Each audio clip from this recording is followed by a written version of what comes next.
welcome to part 6 of Compassionate Dialogue 101, Quick Communication Tips for Problem Solving and Healthy Conflict Resolution. In this series, each month, I take around 5 minutes to talk through a cornerstone of compassionate dialogue, and I always leave you with a resource or something to think about moving forward. Yes, 5 minutes really can make a change in how you communicate. If you missed parts 1 through 5, I encourage you to go back and revisit those videos. So far, we've covered how to recognize your feelings, which areas of your life you can apply the communication framework we're discussing together in this series, how to consider other perspectives you might be missing, and whether your idea of a good person and a bad person is getting in the way of connection. In last month's video in particular, we explored communication styles. If you want to find out yours and what it means about how you interact with others, check that one out. Today, I want to ground us in a question. Where am I in my equity journey?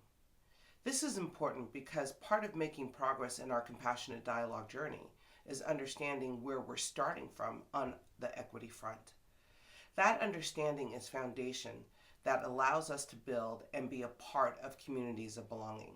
For example, some of us have been doing this work to ensure we create belonging and inclusion in our climates and cultures for some time, and others haven't thought about what equity might look like for those who don't look like them. That's completely okay. What's important is the passion for this work and the willingness to keep learning as we move through it. I say we on purpose because I'm still learning as I go too. To answer this question, I invite you to think about your equity avatar. Can you put an image or language to where you are right now in your journey?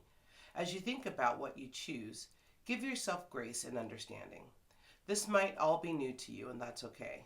It's also okay to personalize this in a way that is meaningful to you, and to remember that it can change. For example, the equity avatar that felt most true to me a few years ago was not a picture, but a song, More Than Words by Extreme. When I heard the lyrics, it really spoke to me and how I was feeling about people who would say things and talk, but not actually walk the talk, if you know what I mean. It's like we're saying, oh, I believe this, or this is important to me, but when it came to actions, they didn't do anything.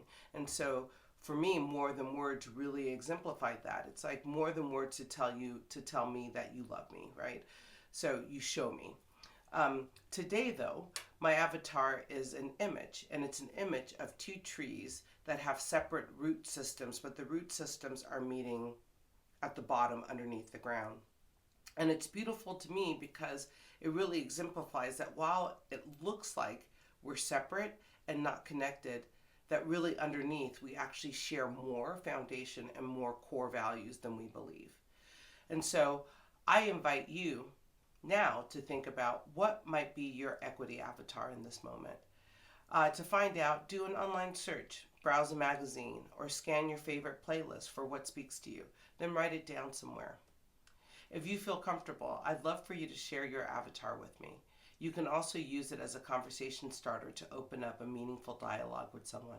Or you can just keep it to yourself, sitting with it under the surface as you move through your day. Your equity avatar and what you decide to do with it are completely up to you. But the important part is that you take the time to consider the question. Ultimately, this is your journey. Thank you for spending a little bit of it with me. See you in November for our next video.